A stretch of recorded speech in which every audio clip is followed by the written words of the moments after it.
Students, स्वागत है इस वीडियो के माध्यम से एक बार फिर कक्षा 10वीं की संस्कृत की क्लास में, जहां हम सभी आज मिलकर कक्षा 10वीं की शेमुषी के द्वितीय भाग से पाठ 7 सौहार्दम प्रकृति शोभा का चतुर्थ पाठ पढ़ेंगे।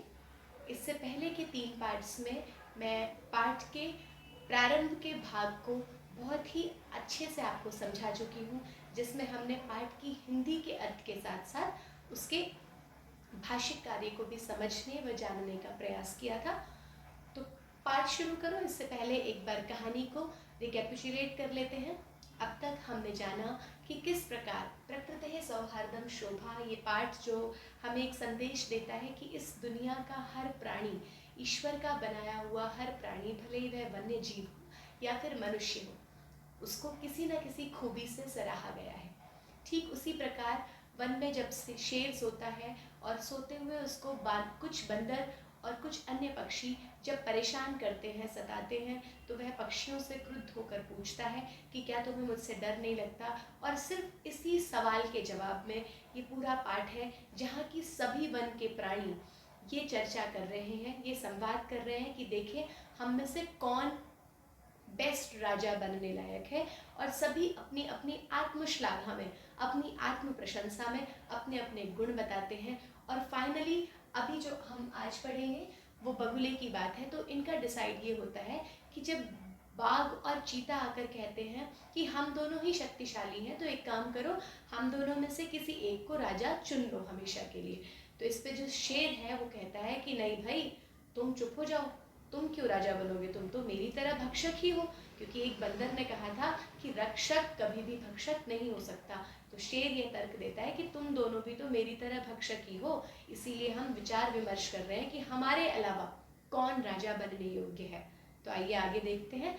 बहुत ही रुचिकर एवं शिक्षाप्रद कहानी है और हमारे बच्चों को तो ये इस तरह की कहानियों का स्वाध्याय अवश्य करना चाहिए। तो आइए देखते हैं। बकह, अब जो बगुला है जब सिंह की इस बात को सुनता है तो वो क्या कहता है, सर्वथा सम्यगुप्तम सिंह महोदयेन, अर्थात सर्वथा सभी प्रकार से, ठीक है, अन्यथा किसी भी प्रकार से नहीं, किसी भी प्रकार से, और सर्वथा सभी प्रकार से, सभी प्रकार से सम्यगुप्तम, यहाँ सम्यगुप्तम ग हुआ है क को, क्योंकि जश्व संधि है, ठीक है ना, अपने ही वर्ण का तीसरा वर्ण हो जाता है, तो क को क ख ग हो गया। आपने सभी प्रकार से सम्यक उत्तम, सही कहा, सिंह महोदय ने, सिंह महोदय के द्वारा सभी प्रकार से सही कहा गया। तो हमें यहाँ क्या सीखने को मिला कि जब भी हमें किसी की लाइन को कोट करना है तो हम तृतीया विभक्ति का प्रयोग करेंगे, ठीक है।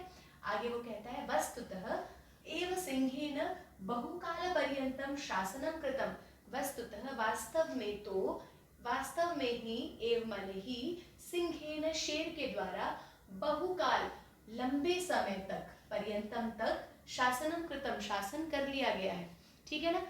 सिंह ने तो बहुत लंबे समय से शासन कर लिया है, परम लेकिन अधुना, यहाँ पर वर्ण संयोजन हुआ है, लेकिन अब, अधुना कई बार आ चुका है, अधुना, इदानीम, सांप्रतम, इन तीनों ही अव्ययों का आपके पाठ्यक्रम में भी लगा हुआ है, का अर्थ है अब।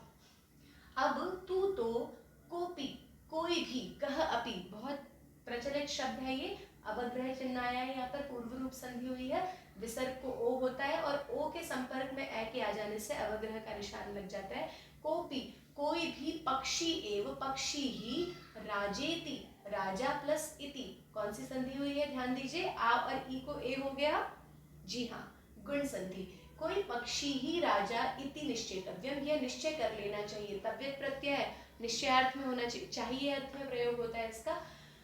कोई पक्षी ही अब तो राजा होना चाहिए, ये निश्चित हमने कर लिया है, या ये निश्चित कर लिया जाना चाहिए कि शेर ने तो बहुत समय राज्य कर लिया, अब हम में से कोई एक पक्षी ही वन का राजा होना चाहिए।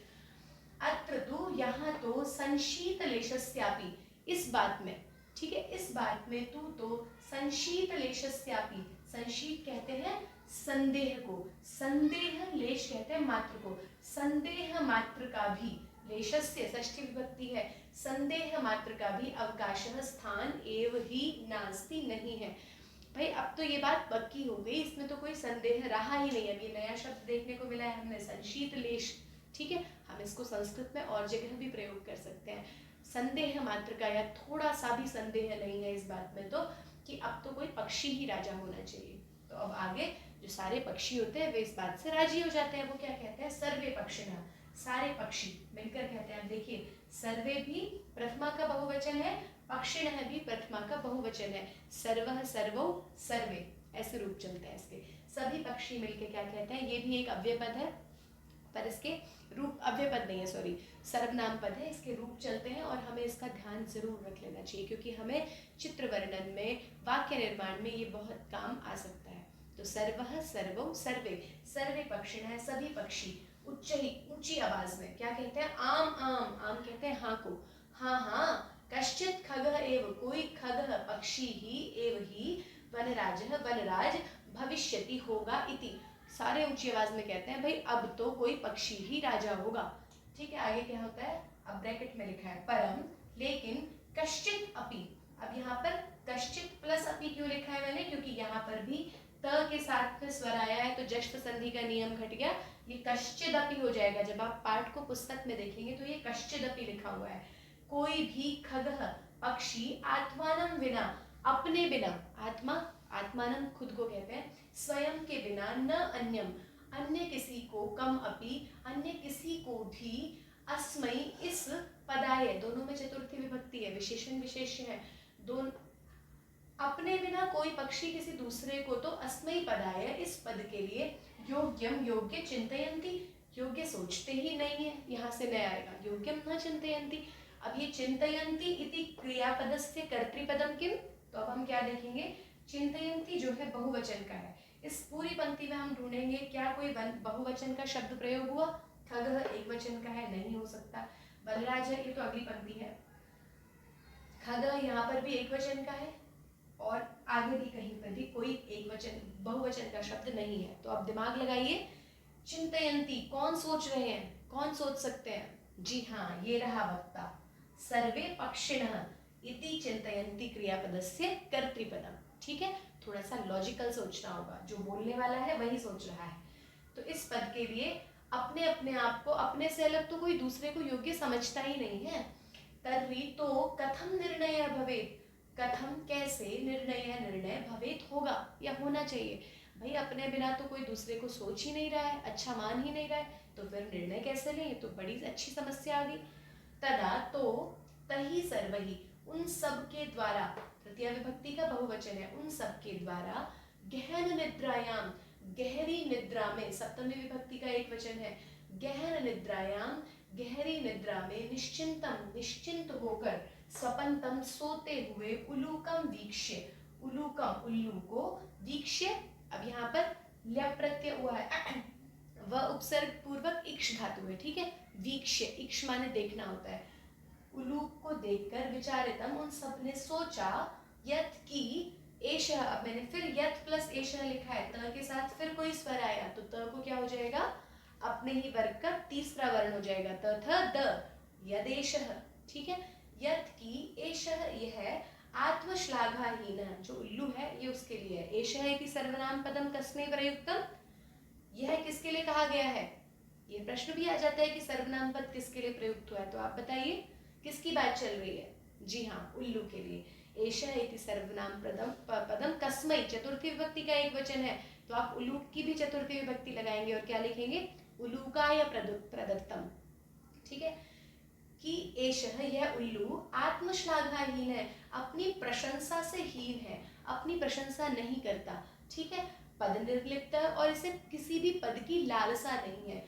लिप्त होना, किसी चीज में डूब जाना, निर्लिप्त होना, उससे बाहर रहना, किसी भी पद की लालसा से निर्लिप्त है, दूर है। उल्लू को, इस उल्लू को, स्वा एव ही अस्माकम, हमारा राजा भविष्यति, ये उल्लू ही जो कि आत्मश्लाघाहीन है, अपनी प्रशंसा कभी नहीं करता और किसी भी पद की भावना से निर्लिप्त है, ऐसे उल्लू को ही अस्माकम, हमारा राजा भविष्यति, राजा होना चाहिए, या ऐसा उल्लू ही हमारा राजा होगा।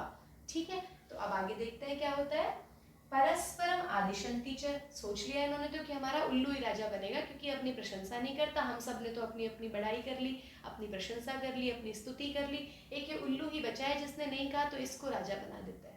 अब आगे क्या होता है, परस्परम आदिशन्ति च, देखिए कितनी मूर्खता भरा निर्णय है।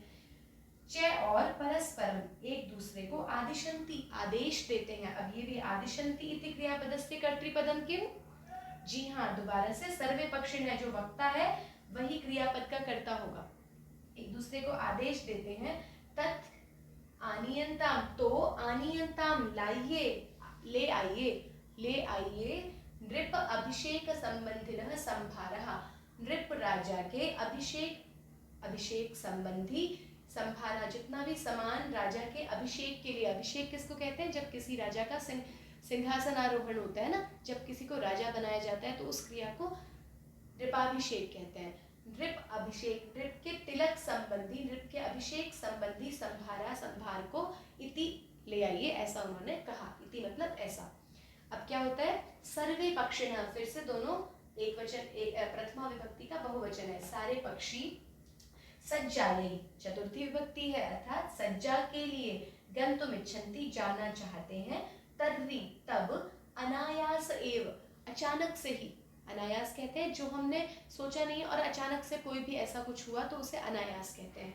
अनायास एव, अचानक से ही क्या होता है। अब फिर से, चतुर कौन है पक्षियों में भाई, कौआ। जंतुओं में कौन चतुर है, वानर।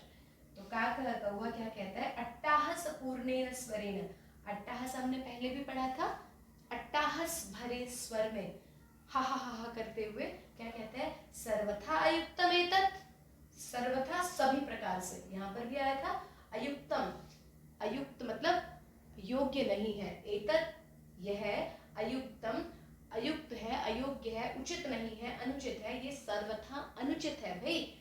यत् की मयूरः, हंस, कोकिल, चक्रवाक, शुक, सारसादिषु, सारे पक्षी गिना देता है। अब तक तो अपनी अपनी बात कर रहा था, पर जैसे ही किसी दूसरे की राजा बनने की बात आई तो सबको ले लिया। ये चालाकी थी ना उसकी, कि भाई मोर, हंसः हंस, कोकिलः कोयल, चक्रवाकः चकवा, चकवा एक पक्षी होता है ना, देखा होगा आपने शायद। शुकः तोता, सारसादिषु, और सारस आदियों में। अब देखिए अंतिम पद में ही सप्तमी विभक्ति का बहुवचन प्रयोग हुआ है। ये इतरेतर द्वंद्व समास का उदाहरण है। जब बहुत सारे लोगों को एक साथ जोड़ के कहना हो तो उनको साथ जोड़ देते हैं और अंतिम पद में बहुवचन का प्रयोग कर लेते हैं। तो इन सारे पक्षियों में भाई, पक्षी प्रधानेषु, ये सारे जो पक्षी हैं वो प्रधान हैं, और विद्यमानेषु, इनके विद्यमान होने पर भी। आदिषु पक्षी प्रधानेषु विद्यमानेषु, एक दूसरे के विशेषण विशेष्य हैं। अब आप छाटिए कौन है भाई, ये सारे पक्षी विशेष्य हैं, और पक्षी प्रधानेषु विद्यमानेषु, ये इनके विशेषण हैं। कि इतने सारे पक्षी प्रधान विद्यमान होने पर भी दिवांधस्यास्य, कितनी अच्छी टर्म है ये, दिवा अंधस्य अस्य, दिन में अंधे इसकी। कर्कश शब्द यूज करता है ना कौवा, तो कि इसको दिन में दिखता तो है नहीं। ऐसे कराल वक्रस्य, कराल कहते हैं भयंकर, कराल वक्रस्य, वक्र कहते हैं मुख को, भयंकर मुख वाले उल्लू की अभिषेकार्थम, अभिषेक के लिए सर्वे सज्जा, सारे तैयार भी हो गए। बड़ी अजीब सी बात है कि सबको छोड़ के, इतने सारों को छोड़ के, इस भयंकर मुंह वाले और दिन में ना देखने वाले उल्लू के अभिषेक के लिए सारे के सारे तैयार हो गए। भाई बड़ी ही विचित्र बात है, कहीं कहीं ना इसमें समझदारी वाली बात। आगे के पाठ को इससे अग्रिम वीडियो के माध्यम से समझने का प्रयास करेंगे। तब तक इस पाठ के अंतर्गत आए हुए सभी भाषिक कार्य को आप ध्यानपूर्वक अपनी उत्तर पुस्तिका में करेंगे। तब तक स्वस्थ रहिए, सुरक्षित रहिए, प्रसन्न रहिए। धन्यवाद।